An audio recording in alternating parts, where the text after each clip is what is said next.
borders. Correct. It's good that we try to enhance the connections between the countries that are sharing the marine resources for the well-being of both the resources and the countries and the livelihoods of the people that are depending on these resources. Data we are saving the data in our databases. We are not allowed to use it.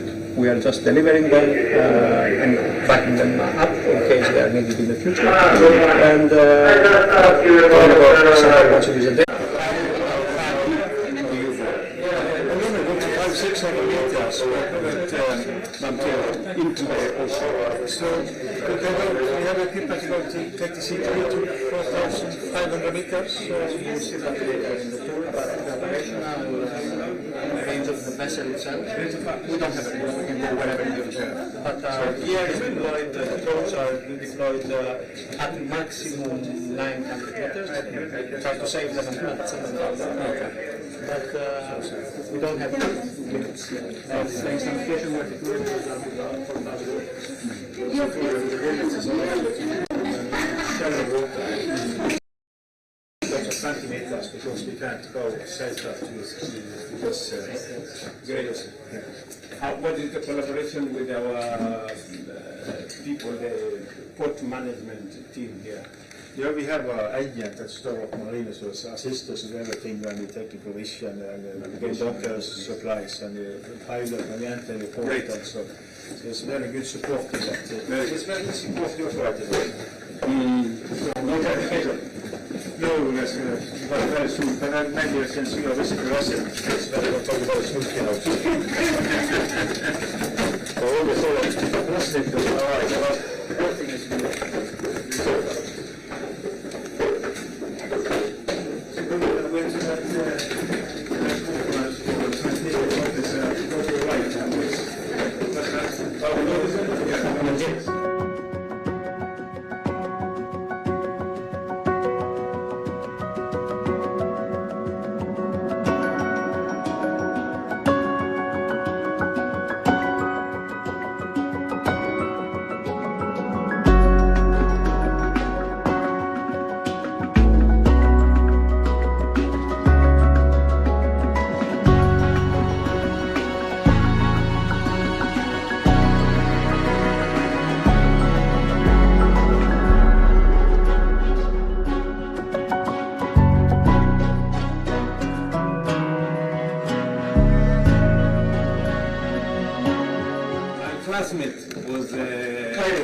Was Dr. Yes, I have engaged in much of blue carbon. Yes, he's now focused on that space. We did our master's program together. We did undergraduate together, and then we did our master's program together. But I did a master's program in something else. He did in marine ecology. I'm really back to you. Yes, so really good man. So in here you can see on the screens the reading essential that we are having.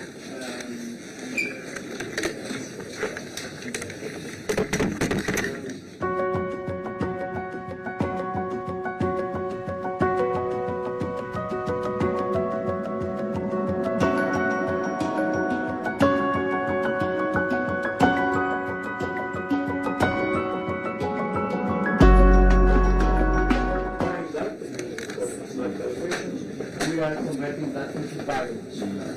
As I said earlier, it cannot do that only by fish. We cannot understand their environment, their shifts in distribution, their abundance without taking into account environmental variables. Especially in Kenyan waters, currents are a very strong factor because they induce productivity by upwelling. And then, of course, we have instruments that we visit downstairs, so the CDV that goes down to 4,000 meters, and we're collecting temperature salinity.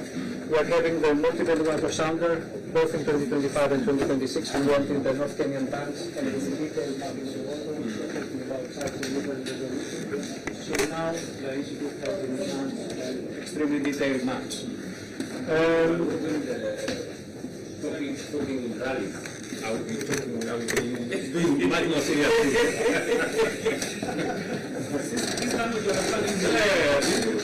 More organized, local level, very organized, but we managed to get exceptional photographs.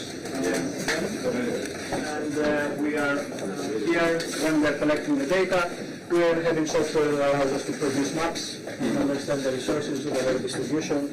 So here you can see how the sharks that we caught on this last survey were distributed on the Kenyan waters, the small pelagic fish that we caught, where they were distributed, and the abundance that we have estimated for the 2 years. This year we have the possibility of conducting a more dense survey at more time, so the transits were more close to each other, which allows us to reduce the uncertainty of the biomass estimate. The data is much more accurate. Yes. Obviously, if you have any questions. We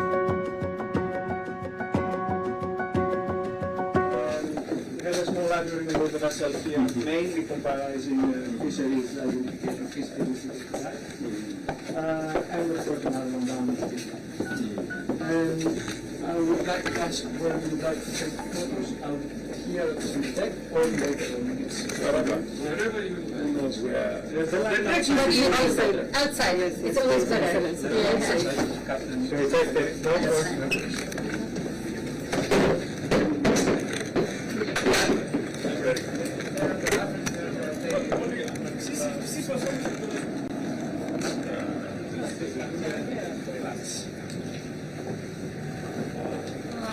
Sure flight. Yeah. So how do you do this? Maybe you can work yourself first.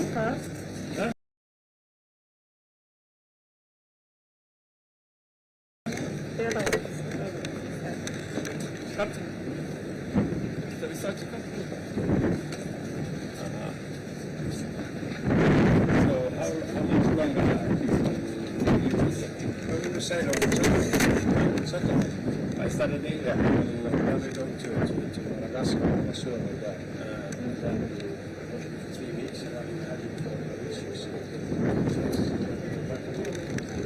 Madagascar, see the show of that. Tanzania, and then we came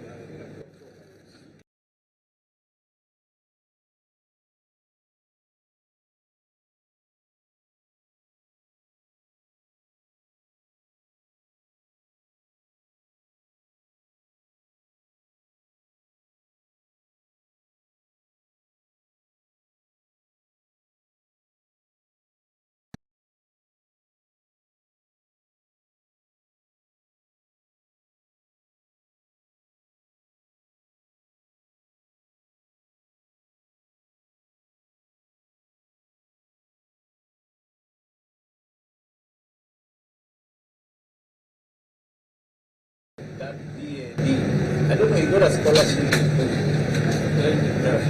Belgium, yeah. So we did a master's program together. Yeah. So where is he? The last time I checked, he was in Gale somewhere. Yeah, in Gazi. Yes, that is in Gale. In Gale. Yes, because I remember he told me. Yeah, I know. Yeah. Very good. Can you tell the president briefly your position? Okay. We have had a we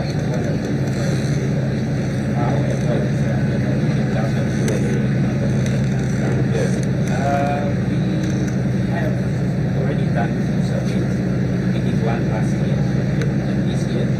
And this year and last year were within the northeast monsoon. No, southeast monsoon. So we will do another one in October. We will have it back so that we can do now the northeast monsoon.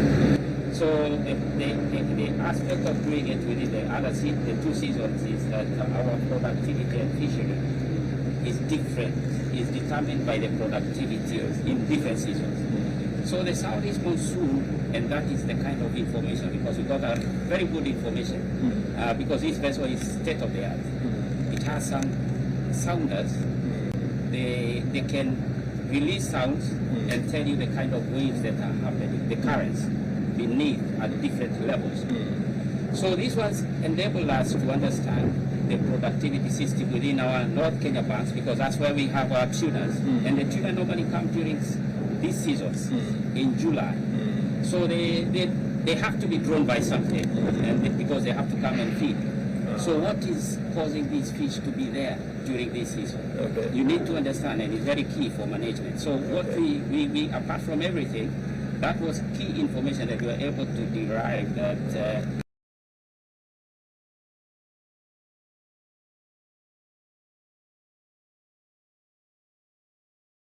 the currents are very strong during the southeast monsoon. In fact, you quantify the speed in knots, they flow at 4.5 knots, which is very high speed. So what happens is that they meet with this, the bank that we call North Kenya banks is a mountain in the sea.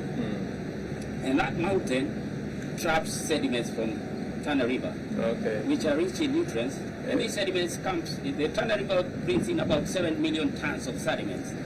So what happens is that these currents, as they flow, they come and they hit on the mountain during the southeast monsoon, and then they cause this turbulence. The nutrients are poured into the water column, and then it becomes very productive during that time. So that is the season that our waters are very productive. But the downside is that at that time the seas are very rough. So what happens is the tunas come, they feed on our waters. And because it is rough, we cannot get to them. The locals don't go catching. And it's within our territorial waters. The locals don't come catching. So what happens is they come and feed and do their things, and then they go to the EEZ. If you look at the VMS, you find international vessels just on the borders of our waters waiting for the tunas to come. So I think after having fed on our stuff. So I think the intervention that can be done is to enable fishermen, especially during the southeast monsoon, to have vessels that can at least go for 3 days to 4 days and can be able to withstand the waves. Because they don't go out. They come in during the northeast monsoon. The northeast monsoon, the tunas have already gone. There are fish there, but they are not as much during that time. Go and chase those people. But Your Excellency, you already gave us a directive by 5 vessels for every postal count. Correct. But we also enforce. We are developing the need to chase away those other characters who come to it. Yes. And by the way, Excellency, if yellowfin tuna is the most profitable catch. Yes. And yellowfin. Okay. We will say it downstairs. Great. We've been able to have a discussion.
In Mombasa. Okay, very good.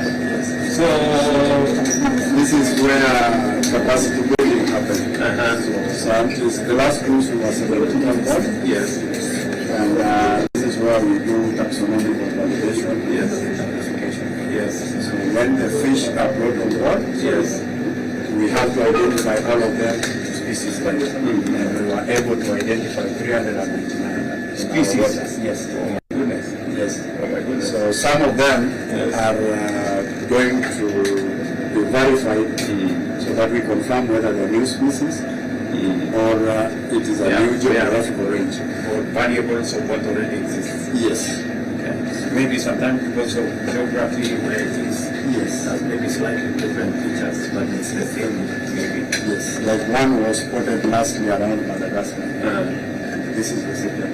Okay, very good. And we have identified one this year from the Kenyan waters that is potentially a new species. We are sending to museum for genetic. You can see some of the specimens that we kept for the visits that we have in Kenya. This is the tuna, but have you already? All these fish have been measured and weighed, and they were preserved in the freezer for the visits. Okay. Is this already an operation or it's features? So this is Those are the features. Yes. It's It's only a very small selection. Yellowfins. This is a very small selection of 399 species. Sarrowfish. You know, it was on the reefs. Yes. Oh, you know.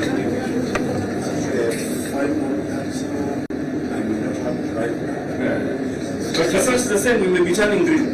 Yes, we are waiting for it. So spots are coming back. Okay. One of the limitations we have, because we are not that fast, is This one is supposed to be a snake or what? this is a foxfish. Here's the sound is mainly the skeleton. This is a catfish. It has a human different face.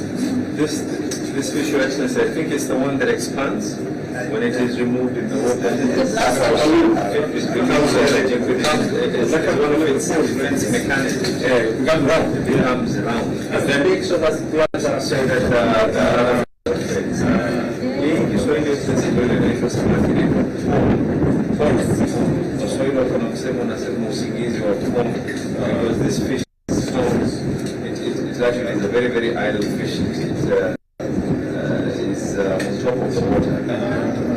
So the Swahili... It's not in deep water. It's not in deep water. The Swahili have a myth that if you take this fish, you will be sleepy like this fish. when we are bringing the fish on the deck, Yes. we are showing them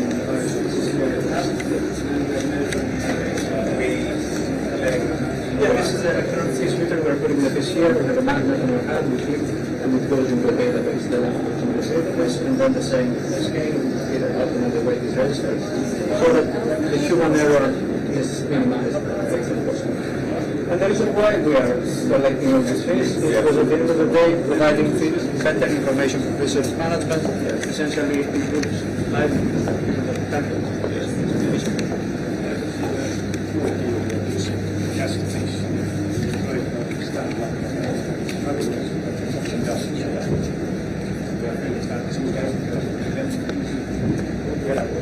Yes, I have to go to the that that's like that the scientist Yes, something. Yeah, that's some for food. Yeah, take it up and again. It's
valuable collaboration for the partner countries and the Kenyan government and the Kenyan scientists. And we do that for them to be able to do it on their own at some point. And to do it right. And to do it right, the best. So Excellency, one of the compositions of the